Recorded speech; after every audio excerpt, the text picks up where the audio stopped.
1.3, we'll be looking at empirical and molecular formulas. There are three things that we'll be covering in this module. There's the empirical formula, molecular formula, and the percentage composition.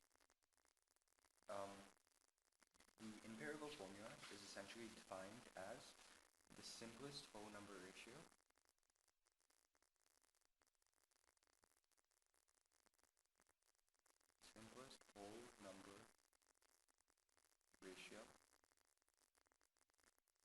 of the elements present in a compound.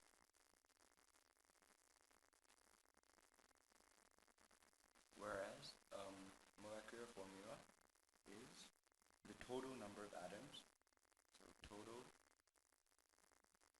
number of atoms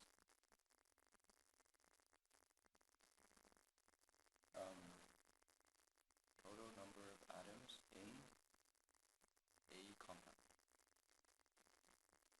And the relationship between these two is that the empirical formula is a factor of the molecular formula. Or in other words, the molecular formula is a multiple of the empirical formula. So for example, we could have CO2, carbon dioxide. This is the empirical formula because this is the simplest form it could exist in. There's no way you can divide or there's no common factor between 1 and 2, coefficient of carbon, meaning 1, and 2 of oxygen, to divide that to make it become even smaller. So for the example, the molecular formula in actuality could be C4O8. This is much different to the empirical formula, but however, there is the similarity that there's a similar multiplication value of times 4. So if you divide both factors by this common factor of 4, you would simplify it to becoming the empirical formula. So the molecular formula is often used more in real life because this is what's used to calculate molecular mass,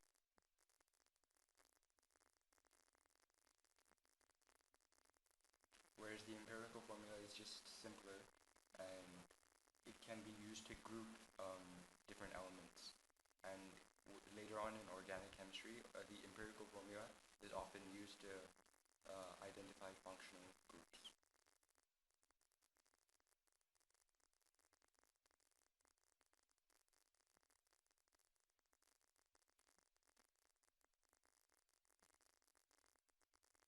Okay. And last week, there is another concept that I will be looking at. It's percentage composition. So this is a formula, and it's calculated by the number of atoms of the element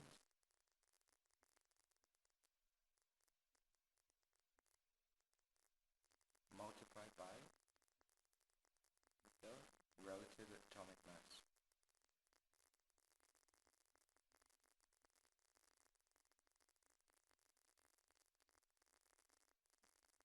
And all of this is divided by the relative molecular mass.